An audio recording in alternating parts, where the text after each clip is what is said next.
Bien dans son job pour parler de l'IA, j'irai parce que, bien une fois n'est pas coutume, l'IA occupe tout l'espace sur tous les sujets techniques, sociologiques, éthiques, philosophiques. Quel est le rapport que l'on entretient avec cette technologie? On va en parler avec Charlène Geoffroy. Bonjour Charlène. Bonjour. Je n'ai pas écorché votre nom. Non, c'est très bien.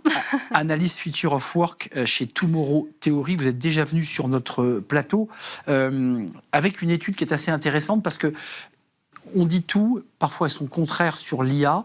Vous faites quand même remonter de l'information assez concrète. L'IA ne crée pas d'angoisse particulière, mais vous dites qu'elle peut miner l'estime de soi. Expliquez-nous. Oui. Quand on parle d'intelligence artificielle, je pense qu'il faut sortir aussi parfois de ce débat qui est que l'IA est bonne ou est-ce qu'elle est mauvaise. On se pose souvent ces questions, alors que ce qu'on remarque, c'est que finalement l'IA, elle devient un amplificateur de ce qui se passe concrètement. Par exemple, si vous êtes aujourd'hui dans une entreprise qui a tendance à surveiller vos faits et gestes, peut-être que vous étiez dans une entreprise qui avait déjà beaucoup de micromanagement, avec une intelligence artificielle, on va venir pouvoir amplifier ça de manière beaucoup plus importante et de manière beaucoup plus rapide. Donc quand on parle d'IA, on a souvent tendance à dire peut-être que l'IA va créer cette culture de la surveillance, et finalement, c'est pas ce qui se passe. C'est que l'IA vient complètement amplifier ça avec des technologies beaucoup plus simples et beaucoup plus rapides.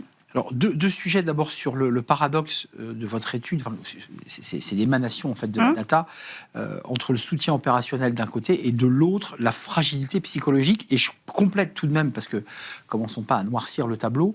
Votre étude précise que ça ne semble pas dégrader l'état mental, la santé mentale des collaborateurs. Oui, pour être précis. Tout à fait. En fait, ce qu'on a mesuré avec ce baromètre, ce sont les ressentis des personnes. Donc, ce n'est pas la réalité absolue, puisqu'on n'a pas été observer ça avec le baromètre. Et ce qu'on remarque, c'est effectivement que l'étude qu'on a fait ici en France, elle peut être parfois un peu différente de ce qu'on peut observer, par exemple, avec les études aux États-Unis, qui ont déjà parlé du brain fry, par exemple, donc le cerveau free. Et ici, on vient dire qu'effectivement, l'IA n'impacte pas encore, en tout cas, cette santé mentale. Vous rajoutez encore. Oui, donc, exactement. Vous dites que c'est juste une question de temps. Absolument, absolument. Et on a souvent cet effet, quand on a un nouvel outil technologique qui arrive comme ça, c'est un peu cette euphorie avec ce nouvel outil, et on ne voit pas forcément les côtés négatifs. Et au fur et à mesure de son utilisation, on va pouvoir en voir les côtés négatifs. C'est ce qui a pu se passer avec les réseaux sociaux, par exemple, notamment, où au départ, on n'avait pas forcément tous les garde-fous qu'on a installés maintenant en place et qui sont maintenant nécessaires pour nous protéger. Tout de même, dans l'étude que vous portez, alors on voit, vous mettez le mot « encore », ça veut dire qu'il y a quand même un délai, préparez-vous, oui, votre cerveau va bouillir, va frire. Il y a quand même un autre enjeu intéressant sur l'enjeu psychologique, c'est que si c'est mal approprié, si c'est mal installé, ça va quand même générer chez le collaborateur une sensation de menace. Et ça, je trouve ça assez intéressant. C'est vrai que beaucoup nous disent, moi je me sens menacé, tant par la perte de mon poste, mais aussi menacé par cette espèce de machine qui m'observe. Oui, alors quand on ne connaît pas quelque chose, c'est aussi, on peut avoir cette défiance autour de l'IA. Et puis bien sûr, les médias viennent amplifier aussi ces questions autour de est-ce que je vais perdre mon travail. Et c'est ce qu'on observe dans les organisations. Quand on vient travailler sur les cas d'usage à mettre en pratique dans une entreprise, on a ces freins de certains collaborateurs qui se disent en fait l'IA va venir prendre mon travail. Comment on doit le regarder, vous qui vous intéressez au futur du travail? C'est un fait, c'est une évidence, on n'y coupera pas, et donc il va falloir vivre avec, comme on vit depuis 3 semaines avec la pluie, on n'a pas le choix. Oui, je pense qu'il va falloir vivre avec. Moi, j'aime bien poser cette question quand on parle d'IA. On parle souvent du temps gagné avec l'intelligence artificielle, et donc moi j'aime bien poser cette question de gagner du temps pour faire quoi? Ça me semble être une question essentielle, en tout cas c'est une question qui me tient vraiment à cœur. De se dire, mais en fait, comment est-ce que je vais réutiliser ce temps? Moi, j'ai coécrit un livre qui s'appelle « La charge cognitive au travail, le nouveau levier de performance des entreprises », donc avec l'équipe de Tomorrow Theory, qui sortira mi-juin, où on est venu... Mais je m'inquiétais, je me dis, c'est bizarre, je ne l'ai pas vu, donc ça en juin. Exactement. Vous viendrez nous en parler. Absolument, avec grand plaisir. Et donc, ce livre, on s'est intéressé à ce qui s'appelle la charge extrinsèque d'un collaborateur.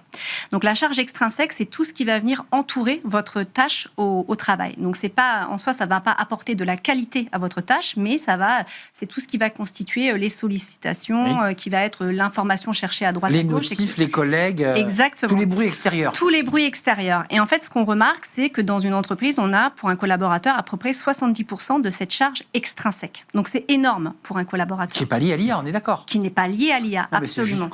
Mais l'intelligence artificielle peut avoir cette opportunité ou cet impact positif de venir apporter un soutien en travaillant sur des tâches chronophages ou en faisant de l'automatisation.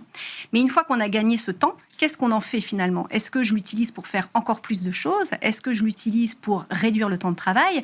Est-ce que je l'utilise pour développer mes compétences?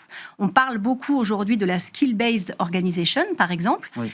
L'IA est une opportunité pour avoir du temps pour développer ces types de compétences. On n'a plus le temps, mais j'ai vu que les grands patrons d'OpenAI et quelques autres qui dirigeaient finalement le monde avec ces machines commençaient déjà à évoquer une réflexion sur le revenu universel, sur le temps dégagé. Enfin, vous l'avez vu. Oui, absolument, absolument. Ça devient un peu vertigineux. Oui, tout à fait. Le temps dégagé, c'est plus du travail, c'est du loisir rémunéré en revenu. Oui, il y aura des grands changements sûrement si on va dans cette direction. Si on va dans cette direction. Si on va dans cette direction. Il y a quand même des garde-fous, notamment l'IA Act et peut-être des lois européennes.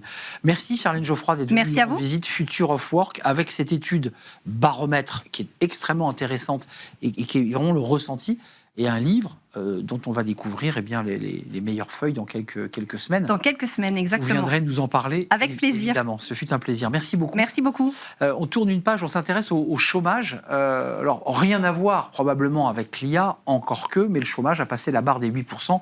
Rappelez-vous, il y a 5 ans, on allait vers le plein emploi à 5,5%. On pensait même passer sous la barre des 5. On en parle avec nos invités. C'est le débat d'actu.